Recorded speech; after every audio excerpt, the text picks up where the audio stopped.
Saryani, NPM 019 dari kelompok 8 mau bertanya, bagaimana upaya kebijakan yang dilakukan SPBU Cabang Pacung dalam meningkatkan kualitas pelayanan? Terima kasih.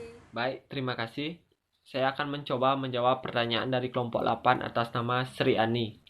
Bagaimana upaya kebijakan yang dilakukan SPBU Pacung dalam meningkatkan kualitas pelayanannya? Jadi, kualitas pelayanan yang baik akan sangat berpengaruh dalam dunia bisnis. Setiap customer pastinya ingin dilayani dengan semaksimal mungkin.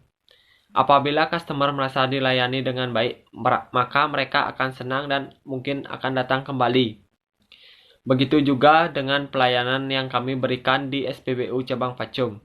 Di sini kami sangat menekankan attitude yang baik dan sopan santun terhadap customer yang datang ke SPBU Cabang Pacung. Mungkin hal yang paling kecil yang kami lakukan adalah selalu ramah dan selalu senyum kepada customer dan pelayanan yang cepat dan tepat, dan tidak lupa kami selalu bilang terima kasih kepada customer setiap selesai mengisi bahan bakar di SPBU Cabang Pacung. Sekian jawaban dari saya. Terima kasih. Baik, saya Putu Kevin Krisnawardana dari kelompok 8 NPM 533 ingin mengajukan pertanyaan.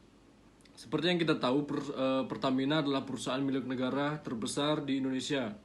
Prinsip apakah yang digunakan oleh Pertamina sehingga Pertamina dapat unggul dalam persaingan? Sekian dari pertanyaan saya. Terima kasih. Baik, terima kasih Kevin atas pertanyaannya. Jadi saya akan coba menjawab pertanyaan ini.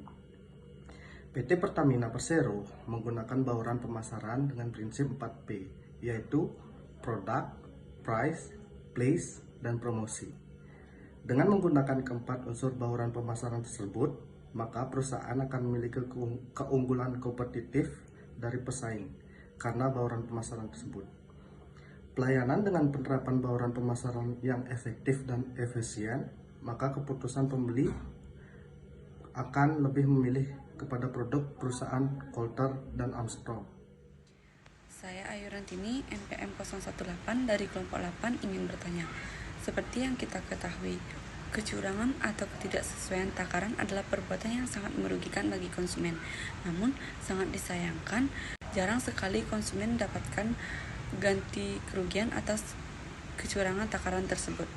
Dan dalam kasus tersebut, apakah regulasi yang ada telah mengakomodir dalam hal ganti rugi kecurangan takaran BBM, dan metode apa yang tepat dalam memberikan ganti kerugian bagi konsumen dalam transaksi pembelian BBM di SPBU tersebut?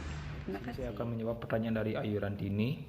Jadi jika terbukti terjadi kesalahan takaran BBM yang tidak sesuai, maka sesuai nomor regulasi substansi pasal 1365 KUH Perdata, tiap perbuatan melanggar hukum dan menimbulkan kerugian kepada orang lain mewajibkan orang yang menimbulkan kerugian itu karena kesalahannya untuk mengganti kerugian tersebut, di mana metode ganti rugi sudah diatur dalam pasal 19 UU Perlindungan Konsumen, yaitu ganti rugi dapat berupa pengembalian uang atau barang yang setara nilai, di mana pemberian ganti rugi dilaksanakan dalam tengah waktu 7 hari setelah tanggal transaksi. Sekian dari saya. Saya Delia Dininda Wulandari dari kelompok 8 ingin bertanya, bagaimanakah bentuk kerjasama yang ditawarkan di SPBU Cabang Pacung? Sekian, terima kasih. Baik, saya akan mencoba menjawab pertanyaan dari Adelia Dini. Bagaimana bentuk kerjasama yang ditawarkan di SPBU? Kerjasama yang ditawarkan di SPBU adalah penawaran kerjasama pemanfaatan lahan. Maksud dari kerjasama ini adalah untuk memanfaatkan aset penunjang usaha milik PT Pertamina yang kondisinya belum dimanfaatkan untuk dikembangkan atau disewakan oleh calon mitra sehingga bisa menghasilkan keuntungan bagi kedua belah pihak. Dalam hal ini, Pertamina sebagai pemilik aset mendapatkan keuntungan dari nilai sewa bagi hasil dan hal lainnya, sedangkan mitra mendapatkan keuntungan dari keuntungan bisnis bagi hasil dan keuntungan lainnya. Sekian, terima kasih. Saya Fitria Cahaya Utami dari kelompok 8 NPM 085 ingin bertanya kepada kelompok 3. Di sini ditulis bahwa bauran pemasaran atau marketing mix berperan penting dalam upaya peningkatan penjualan Pertamina. Selain itu, kalian juga tahu, di masa pandemi ini banyak sektor yang terkena dampaknya. Apakah perusahaan Pertamina terkena dampak dari pandemi? Jika iya, bagaimana strategi yang dilakukan untuk menghadapi pandemi? Terima kasih. Om Swastiastu. Saya Emmanuel Rangga Pratmaja akan menjawab pertanyaan dari Fitria, yaitu apakah perusahaan Pertamina terkena dampak dari pandemi? Jika iya, bagaimana strategi yang dilakukan untuk menghadapi pandemi? Dalam hal tersebut, tentu saja Pertamina terkena dampak dari pandemi COVID-19 dan Pertamina mengalami 3 tekanan sekaligus. Selain anjloknya permintaan, pelemahan nilai tukar rupiah juga ikut membantu kinerja perseroan. PT Pertamina melakukan berbagai upaya untuk menjaga kondisi perusahaan dari tekanan pandemi virus corona. Salah satu upaya yang dilakukan adalah memangkas belanja operasional secara signifikan. Kebijakan ini dilakukan karena secara nasional, permintaan BBM jatuh 25%, bahkan di kota-kota besar permintaan BBM merosot di atas 50%.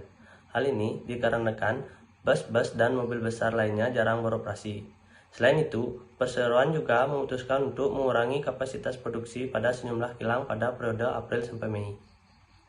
Pertamina juga tengah melirik pasar ekspor baru untuk solar di tengah pandemi, sebab beberapa perusahaan yang biasanya memasok solar mengalami kebangkrutan akibat pandemi tersebut. Terima kasih. Om Santi Santi Santi Om.